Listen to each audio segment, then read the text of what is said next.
সাক্ষাৎ প্রার্থী মহারাজ। দুজন ব্রাহ্মণ আমার সাক্ষাৎ প্রার্থী সেনাপতি মীর কাসেম। এই মুহূর্তে ব্রাহ্মণ দুজনকে আমার প্রাসাদে হাজির করো। বেশ, আমি তাই করছি মহারাজ। আইদার পেয়েছি ব্রাহ্মণদেরকে দরবারে যথা যথা যথায় আমার নাম যথায় যায় পাপ কাজ করে স্বর্গে যেতে হয়। মিথ্যে কথা, মিথ্যে কথা। যেথায় দরবার সেথায় নয়, পাপ কাজ করে নরকে যেতে হয়। মানে আমি তোমার কথা যথায় আমার নাম যথায় যায় পাপ কাজ করে স্বর্গে যেতে হয়। তুমি কি সেই ধনপতি রাজা? হ্যাঁ ব্রাহ্মণগণ, আমি একজন সামান্য মানব। বলুন আমি আপনাদের জন্য কি কাজ করতে পারি? কি কাজ করতে পারে? এই পৃথিবীর বুকে এই অধর্মদের পারো না ধর্মদের পারো সত্যি করে বিচার করে দিতে হবে। মহামানব আর আমি হচ্ছি সাধারণ মানুষ। আমি কেমন করে আপনাদের বিচার করে দেব? আগে বলছিলাম কি মহারাজ, যদি অভয় দান করেন তাহলে আমি একটি চুক্তি রাখতে পারি মহারাজ। মন্ত্রী জং বাহাদুর কি বলতে চান? আগে মহারাজ, আমরা হয়েছি পাতাল পরে মানব, আর তারা হয়েছে স্বর্গদাবের দেবতা। তারা দাবি করেছে এই অধর্মদের পরও তারা এই ধর্মদের পরও। আমি বলছিলাম কি আপনার অতিথিশালা এদের আতিথ্য গ্রহণ করতে বলুন। আগামীকাল সবাই এদের সুস্থ মীমাংসা দেওয়া হবে। ঠিক বলেছেন মন্ত্রী জং বাহাদুর। সেনাপতি মীর কাসেম। মহারাজ, মন্ত্রী জঙ্গের বাহাদুর ঠিক বলেছে। এই ব্রাহ্মণদের কি আমাদের অতিথি সব আতিথ্য গ্রহণ করতে বলে আগামীকাল 10 কোটি গাঁয়ের সবাই এদের সুস্থ বিচারের দাবি হবে। মহারাজ, দেবগণ, আপনারা আজকের মতো আমার অতিথিশালায় আতিথ্য গ্রহণ করুন।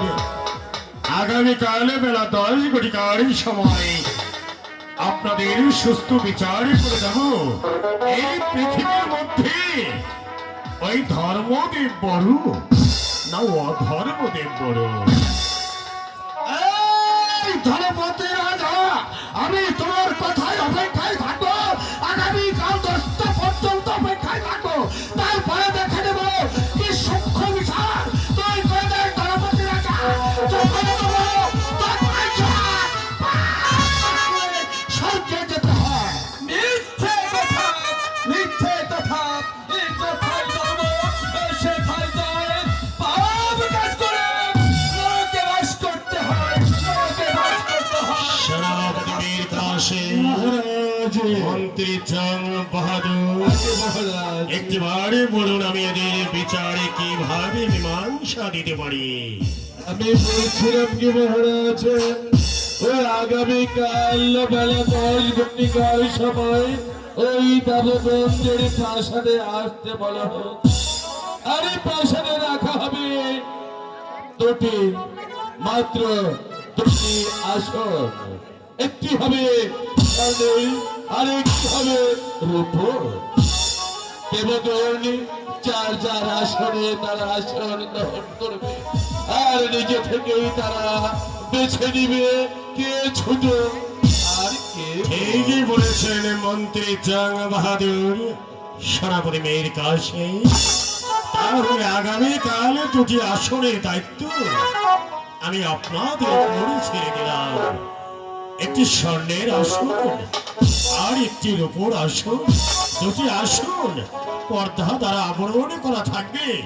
যে স্বর্ণের আসনে বসবে সে হবে এই পৃথিবীর মধ্যে বড়, আর যে রূপোর আসনে বসন করবে সে হবে এই পৃথিবীর মধ্যে ছোট। আজকের মতো দরবার এখানে মুলতবি ঘোষণা করছে।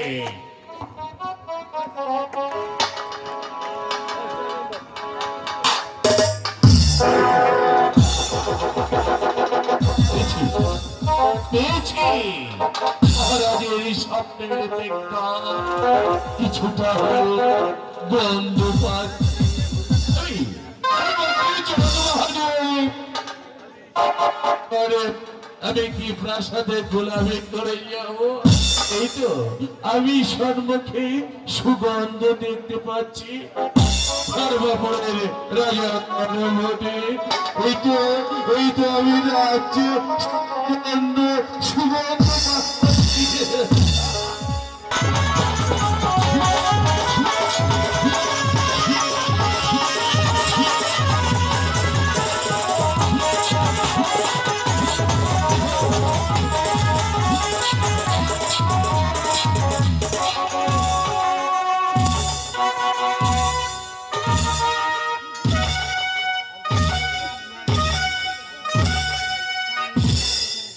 সেনাপতি মীর কাসেম মহারাজ মন্ত্রী জং বাহাদুর আগে মহারাজ, ব্রাহ্মণগড় আমার কাছে বিচারে প্রার্থী বেলা 10 ঘটিকা বেঁধে গিয়েছে, এখনো যে দেবগণ আমার প্রাসাদে আসছে না। আপনি ঠিকই বলেছেন মহারাজ। এই তো বিচারের সময় হয়েছে মহারাজ, হয়তো তোমাকে কিছু ধরে মারছি। কোথায় আপনার ধারণ কোথায় যায় কাজ করলে স্বর্গে যেতে হয়। মিথ্যে কথা, মিথ্যে কথা। এই যে ঠাই ধর্ম, এই সে ঠাই জয়, পাপ কাজ করে নরকে যেতে হয়। দেবগণ, বিচারের পূর্বে আমি আপনাদের জন্য 2টি আসনের ব্যবস্থা করেছি, আপনারা যার যার আসন গ্রহণ করুন। হ্যালো ভারত রাজা, বিচলতা বাদ দিয়ে আসল প্রধান হলো এই পৃথিবীর মুখে দেবগণ, আগে আপনারা আসন গ্রহণ করুন, তারপর আমি আপনাদের সুস্থ মীমাংসা করে দেব।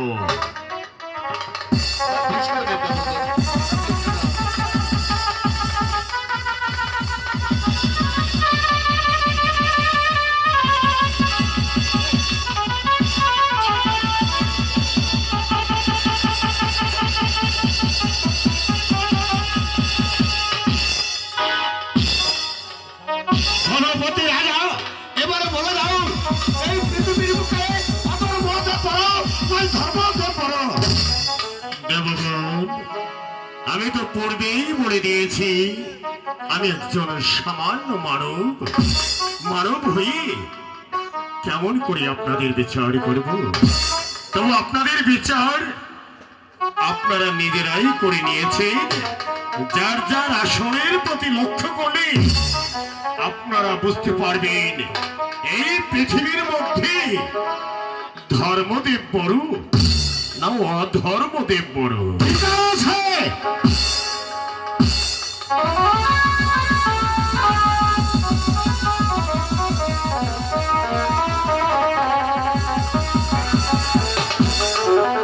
এই ধর্মপতি রাজা, বড় ভুল করলি ধর্মপতি রাজা, তুই এই ধর্মারে তুই রাজধর্মারে তুই অধর্মদেব করেছ, আমি ধর্মদেব করি না। আমি তোকে অভিশাপ দেবো, আমার অভিশাপে তোর ধর্মপুরের সুগার রাজ্য ধর্মপতি রাজা তুই হবি রাজ্য হারা ধর্মপতি রাজা, তুই হবি সর্বহারা।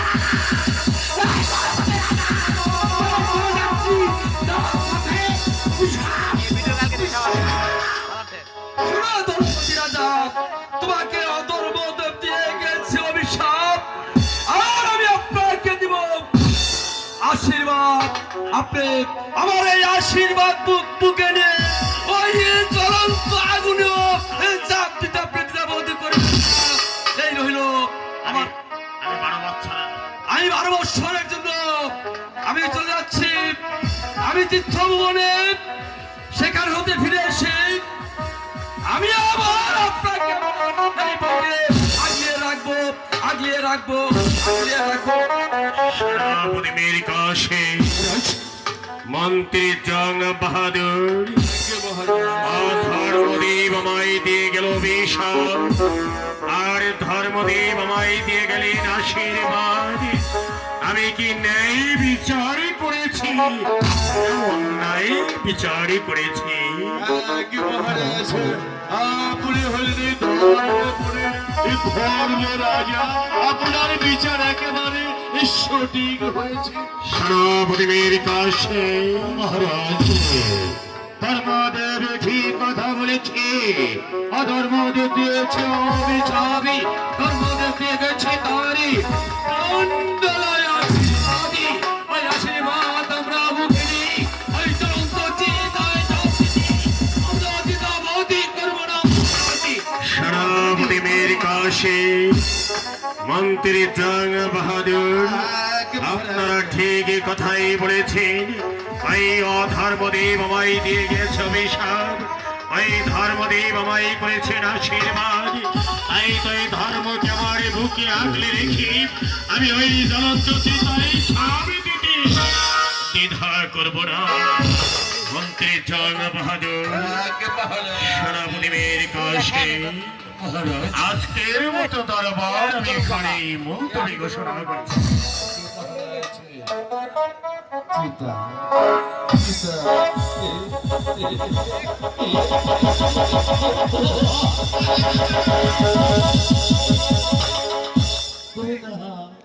করুণা চলন্ত চিতার ঝাঁকুতে দ্বিধা করো না।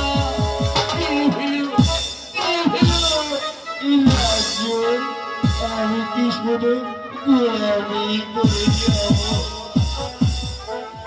সুযোগ পেলে আমি ধীরে ধীরে তোল ফেলে দেব। শুনে জলদি ধরে, জলদি ধরে, জলদি ধরে।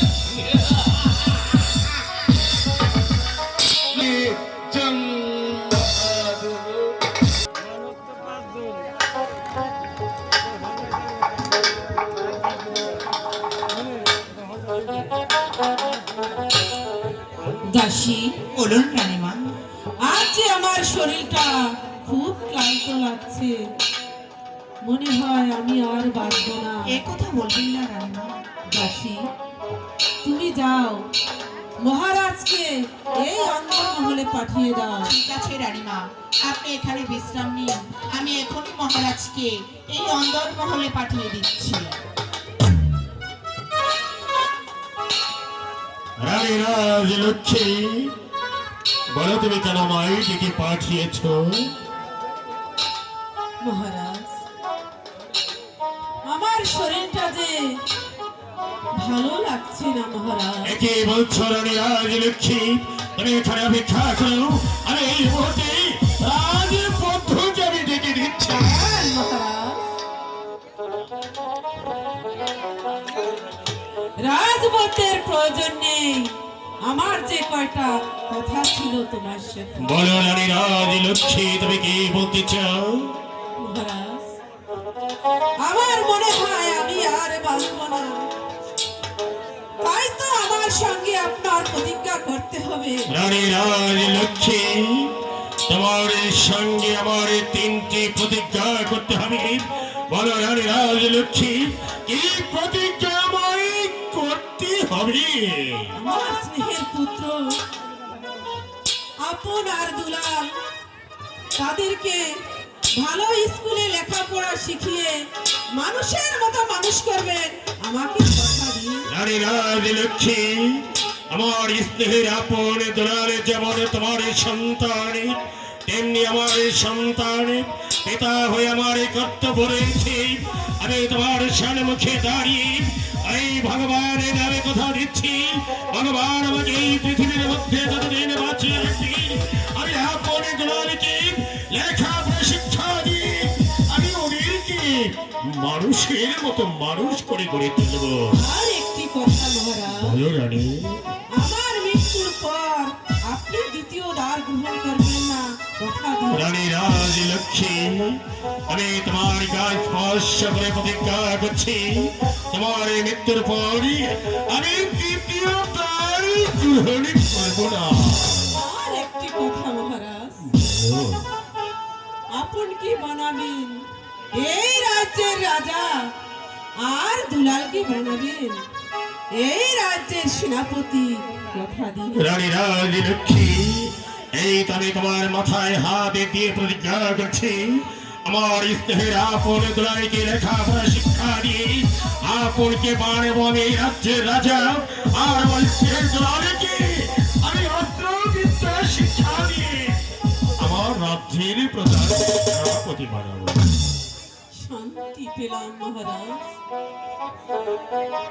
সেনাপতি মীর কাসেমকে একটু এই যাচ্ছিস সেনাপতির কাসেমকে প্রাসাদে পাঠিয়ে দে।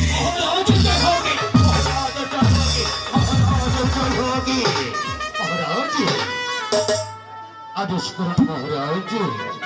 ভাই মীর কাসেম, আমার কাছে আসুন ভাই।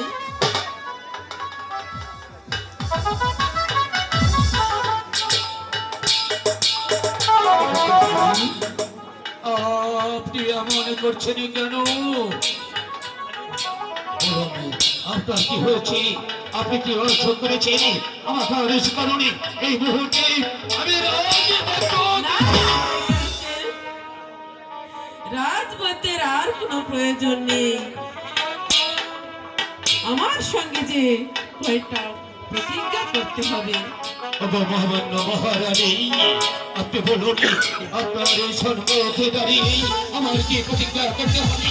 আমার দেহের শরীরিত রক্ত দিয়ে হলেও আপনার প্রতিটি প্রতিজ্ঞা আমি রক্ষা করব। আমার আপনার দুলালকে লেখাপড়া শিখে মানুষের মতো মানুষ করবেন। কথা দিন ভাই মীর কাসেম। মহামান্য মহারানী, আমি আপনার কাছে প্রতিজ্ঞা করছি আপনার স্ত্রীর আপনার দুলালকে লেখাপড়া শিখে আদর্শ মানুষ রূপে গড়ে তুলব। ভাই মীর কাসেম, আমার মৃত্যুর পর মহারাজ জানি দ্বিতীয় দ্বার গ্রহণ না করতে পারে। কথা দিন ভাই মীর কাসেম। মহামান্য মহারানী, আমি আপনার এই পদ হাত রেখে প্রতিজ্ঞা করছি এই ধর্মপুর রাজ্যে এই দরবারে থাকাকালে এই মহারাজকে কেউ দ্বিতীয় দ্বারে গ্রহণ করাতে পারে না। আর একটি কথা ভাই মীর কাসেম, বলুন মহারানী। আমার আপনকে বানাবেন এই রাজ্যের রাজা, আর দুলালকে বানাবেন এই রাজ্যের প্রধান সেনাপতি। কথা দিন। আপনার প্রতিটি কথা আমি অক্ষরে অক্ষরে পালন করবো মহামান্য মহারানী।